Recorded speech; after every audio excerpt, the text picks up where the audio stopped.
Cutler rallied the Bears past the Raiders 22-20 Sunday. Cutler was 28 of 43 for 281 yards and 2 TDs. When asked after the game if Cutler is too often criticized, Martellus Bennett said, this guy's great.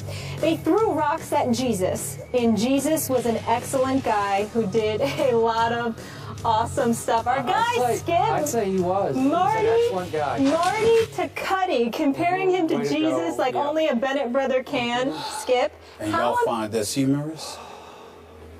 We're about to. At your expense. How impressed were you by Jay Cutler? You know, Stephen A., I still really like this Raiders team, and it's possible this Raiders team was looking ahead to its home game next Sunday against Peyton's Broncos. But yesterday, the Oakland Raiders, on the rise, got Cutlered, as in Jay Cutler, your favorite Vanderbilt quarterback, anchor down. Way to go, Jay.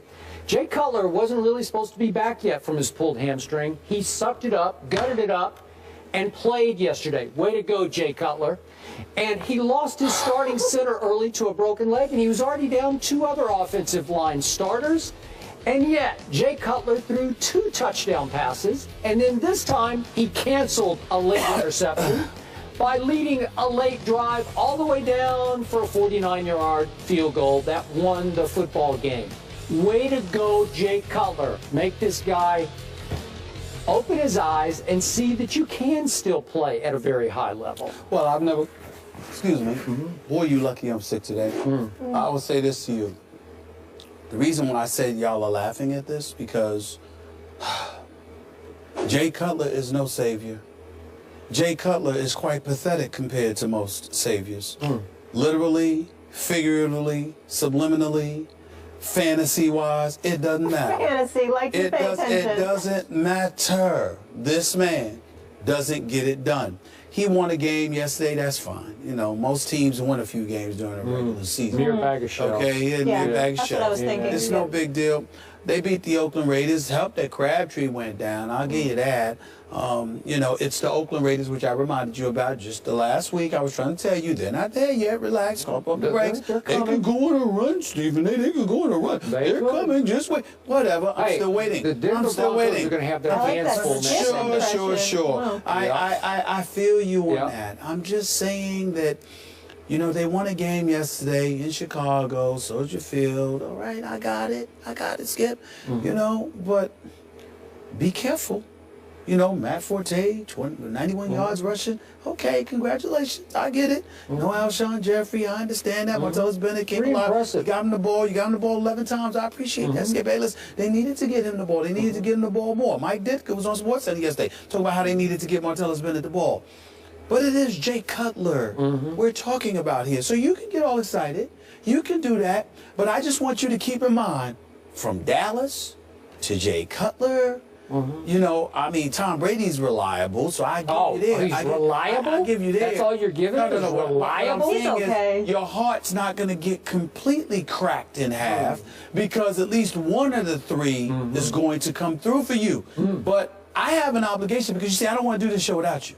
You understand what I'm saying? There ain't no first take without Skip Bayless, man. And I want you here. So you have to understand, I don't want you to put yourself in a position where your heart gets cracked in half, you can't recover, you're in no position to be up here on this set with us because you're so disappointed because you place your faith in the wrong people. It's one game. Pump the brakes, calm down, relax, chill, because Jay Cutler will not let you down. He will screw up again on several occasions before this season's over. Don't even worry about it. Jay Cutler does not have my heart. John Fox don't even believe in him. That's why he's sitting up there and cleaning house. Don't be surprised if Matt Forte is next. Trust me. Cowboys, they don't get rid of Brady, everybody. Spurs. Please. They have your heart. Those 3, right? please. And the show. Yeah, and they really haven't let me down. And Ernestine, all those. That's who has your heart.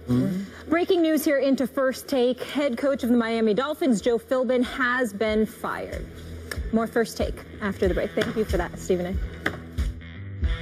League sources are telling our Adam Schefter the Dolphins are preparing to fire head coach Joe Philbin. Sources said the organization could make the move as soon as today, but Dolphins owner Stephen Ross could always change his mind. Stephen A., you said this was going to happen. You thought it was the right move.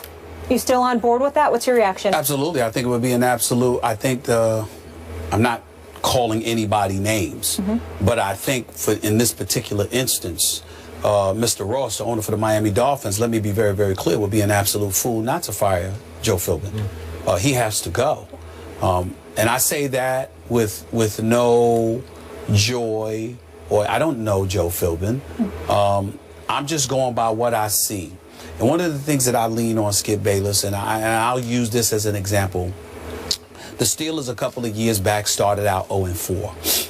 And I never forget one of my proudest moments watching Mike Tomlin was when he was standing on the sideline, and literally when the game was decided, he was watching guys come to the sidelines, come off the field, and one by one he made it a point to stand in front of them and look into each one of their eyes.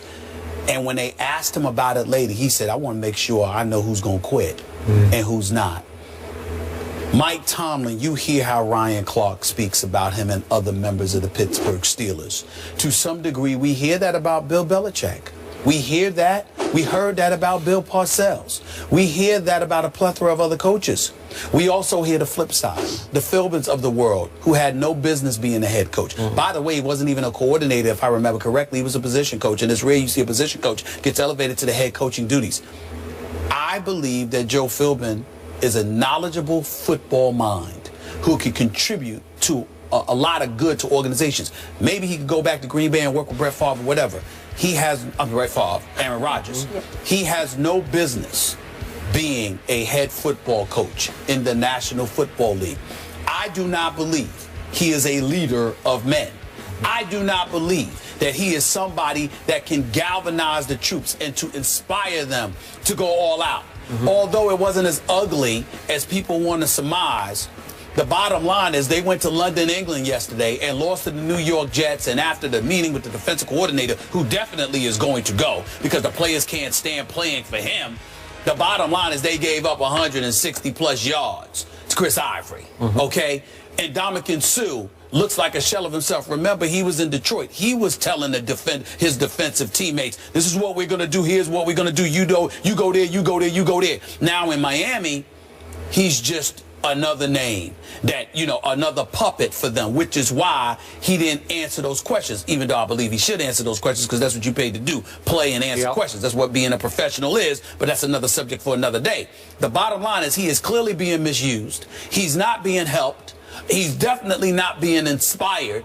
So you take all of those things into consideration, and considering the $149+ million that the Miami Dolphins spent in the offseason, you are coming up short. Stephen Ross's one shot to save this season is to fire Philbin today. I'm sad about it because I don't wish that on anybody. I swear to you. I don't want anybody to impede anybody's ability to take care of their families. But I'm sure he'll get a severance package, and before long he'll land someplace else with a job as a coordinator or position coach. He just don't need to be a head coach, especially in Miami. It is time for Philbin to go, and I expect, not hope, I expect Ross to announce that decision within the next couple of hours. You think that would save the season for this team? I think it's the only shot to save the season. I don't think I'm not saying it'll work. I'm saying it's their only shot. Okay. I have thought Philbin was in over his head since, remember when Hard Knocks did the Dolphins camp? Yeah. Lost track. With him and Ocho Cinco. Yeah, that really rubbed me the wrong way, too. Me too. Yeah. Okay, the problem here is that somebody committed long-term to Ryan Tannehill as the face of the franchise quarterback. And that was a big mistake. And I said it before the draft, but right now Ryan Tannehill's QBR is 32 on a scale of 0 to 100. And yesterday, on third down, Ryan Tannehill's offense was 0 for 12, and on fourth down, 0 for 4, a combined 0 for 16. He's not good enough to save the season. That's just me. I've said it from the start, and I've been consistent. So you got two big issues. You have a head coach, and you have a quarterback. You can't undo the quarterback, and I don't know who should be responsible for signing the quarterback. Was it just Philbin? Did Ross have a hand in that? Was it from the executives, the general manager? I don't know. But in the end, you also gave an astounding amount of money to a Suh who doesn't have leadership intangibles to me in the locker room. He is sort of his own guy. And as long as you let him do his own thing, I don't know about him calling out signals to the other defenders, maybe so. But Not signals. I'm just saying that he was telling guys where they should be on the field. That's what the other football analysts say. Okay, but to me, he's not a leader in the locker room that you need when you pay that guy that much money. Okay. I don't think he was a leader in Detroit, and so he's not rubbing off on the rest of the team. So you have a great defensive lineman, though some people wonder about his effort from play to play. I don't know about that, but you have a quarterback who's not big time. So you're going to have problems. You could put another coach in there, and I'm not sure you could turn it around quick. But Skip, the thing about it is that all the aficionados say that he was worth the money because of what he means to that defense, clogging the line of scrimmage, neutralizing your running game. I think the indictment against Joe Philbin is that they're running all over the Miami Dolphins. They can't stop the run to save their life. Ryan Tannehill being overpaid, I personally don't think he's overpaid. I think that when you look at the $45 million, considering the money that's being doled out, the fact that Jay Cutler is guaranteed $9 more million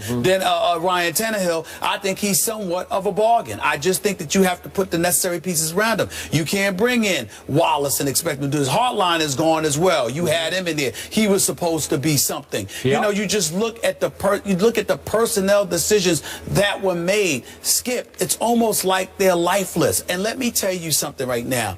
And I know it's just something on the periphery, and people don't take this into consideration. But I'm going to tell y'all again, and people need to learn to listen to me when I say stuff like this because it's important. Where you play matters sometimes. You can't be in South Beach with those distractions, and you ain't ultra motivated.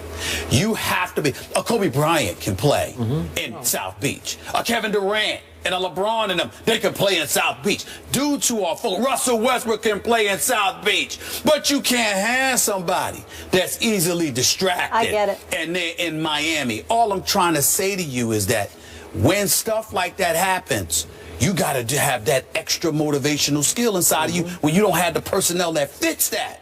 Philbin ain't that dude. That's my issue. Tomlin, if coaching Mike in South Beach, he could do that. Okay.